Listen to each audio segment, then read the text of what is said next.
Welcome to day 498 of our Web3 journey. I'm Ed Krasenstein, and today I'm by myself. Brian had a birthday party to go to this morning, so he couldn't make it in time for the video. So you have me today by myself. Remember, these videos are being sponsored by NFT Tech. They are an investor in DeSoFi, and DeSoFi is a Web3 app built on the DeSo blockchain for social media. It's essentially Twitter on the blockchain. So as far as Web3 news goes, yesterday we had some interesting news come from GameStop. And GameStop, their NFT marketplace, is kind of in a little bit of hot water right now because they allegedly helped facilitate the sale of unauthorized NFT copies of indie games. It wasn't on purpose. They didn't go out of their way to try and facilitate it. But the fact that they're an NFT marketplace, they facilitated it, right? So a user named Nathan Elo created the Nifty Arcade Collection, NFT collection.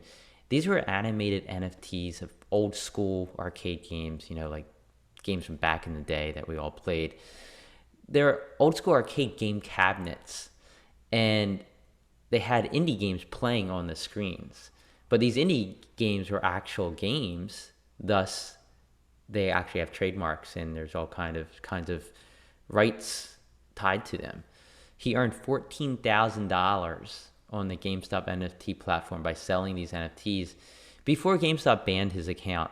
So it's interesting to see this unfold. I think we're going to see more and more of this as time goes on and people start using artwork and creations that they don't technically own. And this is just another example. I'm glad to see GameStop took initiative to get it off as soon as they realized what was happening. But like I said, I think we're going to see more and more of this within the entire NFT space as time goes on, and there's going to be lots of legal issues popping up. Can a GameStop be held responsible? Probably not if they're actually taking action and when they get takedown requests, they actually go through and take these creations down. So we'll have to just wait and see how that all unfolds. Now moving to the DeSo blockchain. Yesterday, DeSo, they released a new video. Jacob Van created it. Like always, he's been creating some really great videos. It breaks down the phrase, not your keys, not your content. Now, if you're on DeSo, you'd be familiar with this phrase, as Nader Al-Naji, the creator of the DeSo blockchain, has said this and posted it numerous times on both DeSo and Twitter, and we've heard him say it as well as several times too. So the video breaks this down, and it talks about how Web2 companies they're gathering all your data and then selling it to the highest bidders, so they know exactly what you're looking at, like what you like to look at in the morning, what you like to look at night. And then advertisers come along and they're like, okay, we want to know what these people like to look at so we can send ads to them. And these companies are selling your data. And this is a major problem with Web2. A lot of people don't care about it, but I think more people are coming to the realization that this is taking place. And Web3 kind of solves this. So Web3 allows you to have social media in the blockchain. On DeSo is a prime example of that, where nobody actually owns that data. It's just in the blockchain. It's publicly accessible, but that data is not being sold. And also, they bring up a really good point about your social graph. On Web2, your follows, your followers, your social posts, your photos you post, and virtually all of your content that you're posting on Facebook, Instagram, TikTok, Twitters of the world, you don't own that data. And when I say you don't own it, I mean it's not yours. You can't access it if you're kicked off the platform. So if, let's say, Facebook says, Eddie, you're no longer on Facebook. I lose all my photos I have stored on Facebook. I lose all my followers. I lose everybody who I follow. I lose all my posts and lose all my content, videos, everything. And Facebook can say, too bad, we're kicking you off. You no longer have access to it. So technically, I don't own it. But on Web3, I still do, because if I'm kicked off of a Web3 platform, that data is still in the blockchain, and I can take all of that data to another platform.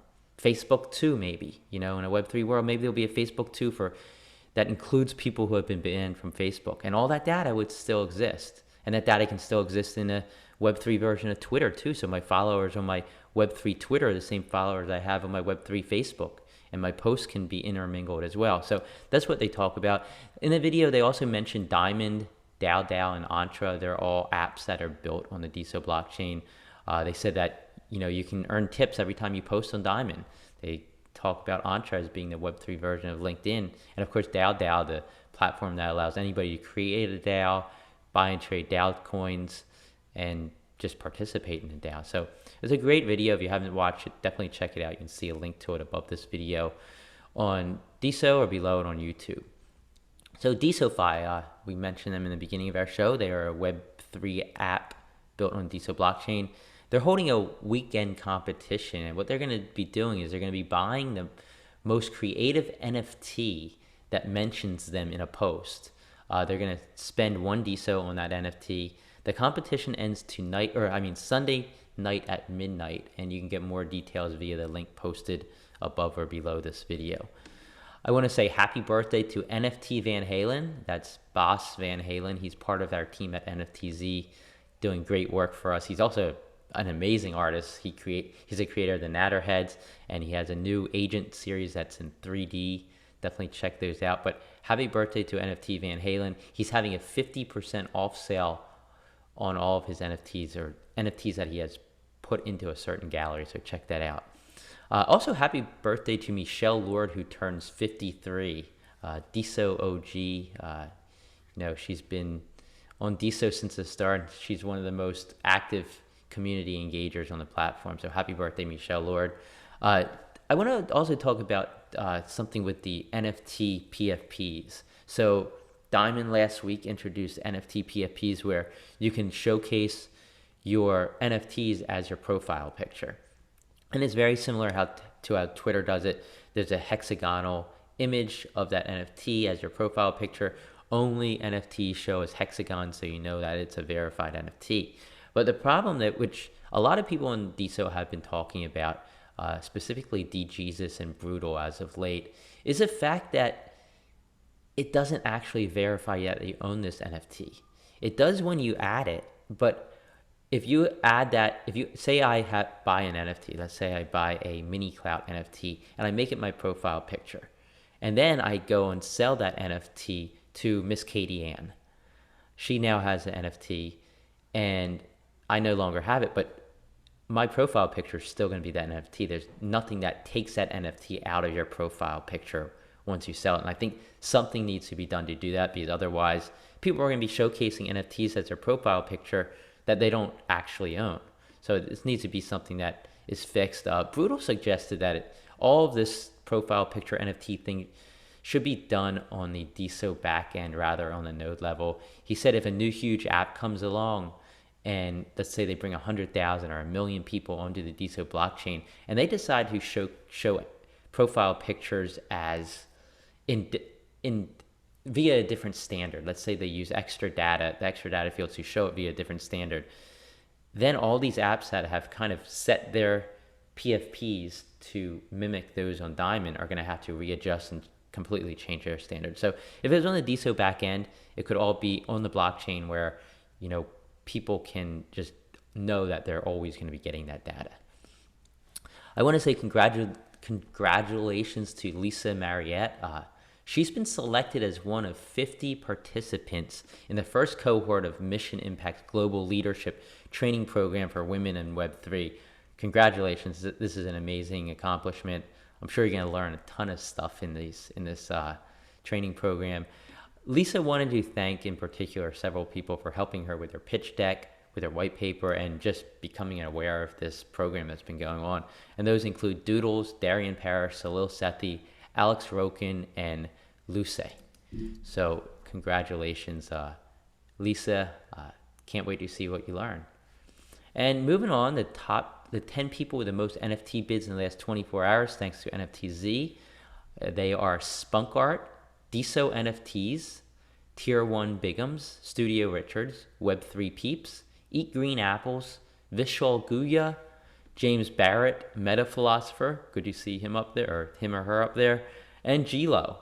And the top diamonded creators on DeSo in the last 24 hours per Altum Base are Spunk Art, Emher, And I know I might be saying Emher wrong. I know he keeps telling me how to say it right, and I think I'm still getting it wrong. I apologize. Randier, Brutal, Goldberry, JD Armstrong, Pixelangelo, Vindictive TJ, Nagardas Hingu, and Ides of March. And that's all the news that I have for today. Brian should be back tomorrow, and we will talk to you then.